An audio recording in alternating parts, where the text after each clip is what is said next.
So let me ask you, why are you doing this? What's your, I guess, are you doing it for pleasure, or? I'm hoping we're going to make some money.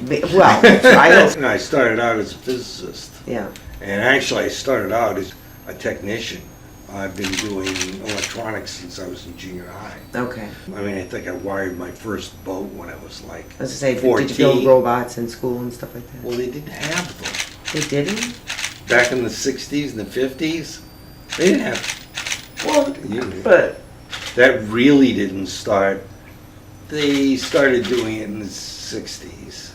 okay. And I was born in the 60s. You know, see, you don't remember this stuff. So yeah, You no. know, It's a big change from then to now. Excuse me.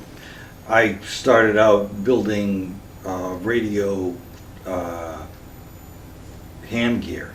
Oh, okay. Okay. Ham radios, yeah. Right, when I was in junior high. Yeah. And I think I built my first transmitter when I was in 7th, 8th grade. Did you talk to people over in like Germany and stuff?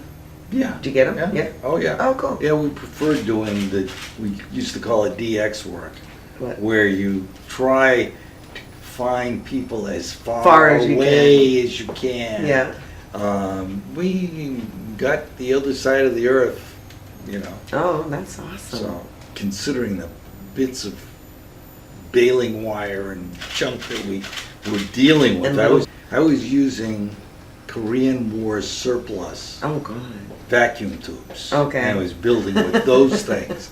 And I was, you know, when they got into transistors, it was sort of like, these are no fun. There's not that many connections. It's little tiny things. I was working my way through college, and one summer I had a job repairing the walkie-talkies. Oh, okay. Okay. Yeah. And I ended up specializing in the transistorized walkie-talkies. Okay. And because I understood the technology, I knew how to deal with it. Yeah. It's very different from doing the old, you know, when you're just wrapping wires. Yeah. The techniques are very different from if you're trying to use circuit boards. Oh, sure. Okay. And so I was good at both of them. The next guy over on the bench used to do all the tube jobs. Yeah. And so I'd be sitting there working with things that have the maximum voltage in the circuit was like 15 volts. Yeah. He's over there working with stuff that's 800 volts. Oh, jeez. Okay. So what would happen is he would start out, come Monday morning, he'd come in, all right, sit down, and he got That's around nothing 800 done. He volts. was just, by about 10 o'clock, all of a sudden you hear this bzzz, and he would go backwards. Like It was sitting 10 on feet. one of those bar stool height stools at a workbench. Yeah. And he would go over backwards out the door.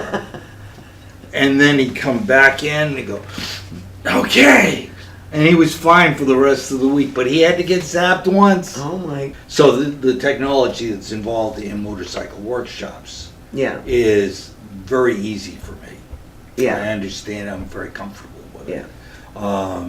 And the technology involved in motorcycles, I'm very comfortable with too. I mean, what's your main objective? Just to teach people, or?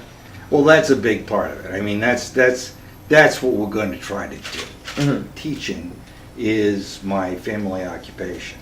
Yes. My mother was a teacher, my father was a teacher, my sister was a teacher. Oh, wow. Okay. You know, my Okay. brother-in-law is a teacher. So there my comes wife the is brain a teacher. hack. Yeah, it's sort of like my son's a teacher, and I enjoy it. Yes. What we try to do is make money doing what we want to do. Yeah. It also combines that with motorcycling, which is something I've been doing since the 1960s.